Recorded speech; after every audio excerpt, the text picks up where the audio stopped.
A woman will tell you that no, it can't be me. I cannot accept to be married as a second. I can't be a second option to a man. You know what? I am so much beautiful for that. I am so much loved. Look at me. I'm beautiful. You cannot put me in that league. I cannot be like those other women who normally they just wake up and they do nothing. And then she will rotate around. And then you ask her, what is the formula for sodium bromide?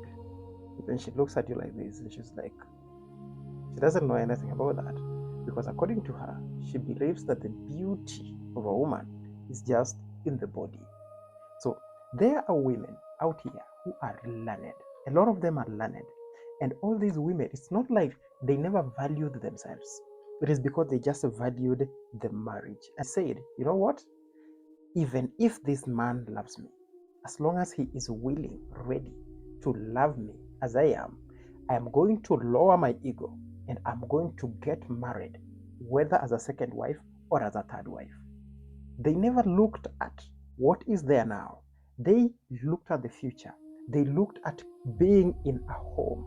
They looked at that being given that position of a wife, being recognized in the family, having that presence, and being known, the family and everybody out there, knowing very well that, you know, I am married. So these women did not just choose themselves, but they decided to choose a family, to have a family.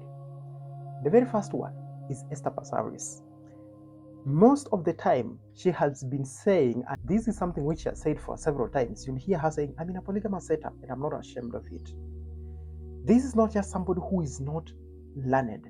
She has an LLB from University of London. You know her as a highly profile politician. She was married as a second wife, and yet she's the Nairobi woman representative. The second one, Cate Waruguru. When I talk about that, you remember the former Laikipia women representative. She was married as the second wife to William Keegan.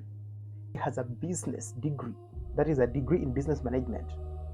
Okay. When I talk about the third one, Atuoli, Mary Kilobi Atuoli. She's the second wife. She was a KTN's anchor. We know of her, a prominent journalist with a bachelor's degree in literature and Swahili. But now she's married to Kotu Secretary General as the second wife. The third one we are talking about is Margaret Kamar.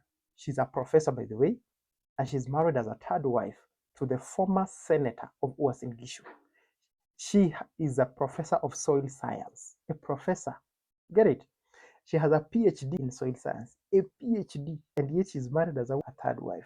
She was one of the wives of the powerful minister. Who was that minister? Nicholas Biwott. Next, we are looking at Sabina Chege. I believe when I talk about Sabina Chege, you remember her. She was a nominated MP, and also she's a former Murang'a woman representative. A former Murang'a woman representative. She was married as a second wife. She holds a bachelor's of education and a master's degree in communication. A bachelor of education and a master's degree in communication. She has been open about her status in a polygamous family. Next, we have somebody called Susanna Owiyo, who is a second wife, an international musician and environment ambassador. This one is married to Eric Ounga as a second wife. They've been married for over 2 decades. That is more than 20 years. Then we have Mary Wambui, who is the former MP of Othaya. She's a businesswoman. And so you remember the story of Mary Wambui, and remember the story of the first lady at the time when Mwai Kibaki was the president. And you remember there was a time when the first lady called the media, forced the president to say that she is the only woman. That was after the people they had given out an article that the president has a second wife. Remember, we had here Lucy Kibaki saying, you should know I'm the only wife. If you are there, I believe you know that story. So these are women who they chose family over pressure, over noise, over all of this. It's all about acceptance. It's all about acceptance. You accept, and then you decide to give the first wife her space. The first wife gives you the space, and you live together in harmony. And most of these people, you never even hear scandals about them. You never hear, having issues with fighting with the first wife and all of that, because they know when they got married, they found that very first woman there. And then there is you now. the boss, the woman of substance, the woman who looks at herself and she says, it can't be me. The woman who decides that I can never be a second wife to a man. But then the question is, yes, you can never be a second wife. But who are you dating today? Do you have a husband? No, you are dating people's men. You are looking for money from people's pockets. Men who are married. And you call yourself, you say what? You cannot be a wife to a married man. That you can't be a second choice. You are already a second choice because those men are already using you. They haven't given you respect enough to recognize you because marriage is recognition. Once you have been recognized as a wife in a family, even the family members will be looking at you and they say, no, this one is the wife to this guy.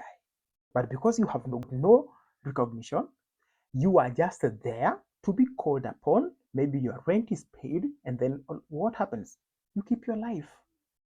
So why not? Because that's the question. Why have you not chosen to become a second wife?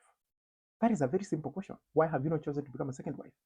I believe there are people who have approached you, but then you've said no, you cannot. But then, because you refused, they are still using you. Somebody sends you 10,000 shillings, you pay your rent, and then the person comes over, has a sexual intercourse with you, and again, will come back maybe in the middle. You cannot deny him because you know that at the end of the month, you need money. So the question is, do you love yourself that much? Or maybe you just hate yourself? Because do you really think that it would have been better for you to have a home, for you to live in a home, for you to be there, to be recognized as a wife to somebody, you to bear children who are recognized, the children who have fathers who are there, present dad, not a child who has baby daddy issues. A child who will be able to look at the father and say, daddy, school needs such a thing. Father provides. I have seen homes whereby the first wife, the house is built on the right side, the second wife, the house is built on the left side, and all live in the same home and in harmony. But then there is you. You just chose drama. You just chose that, you know what? You're just going to keep on walking around with people's husbands. You don't want that recognition for you to be seen that you have been married as a second wife. What does it change? I don't know.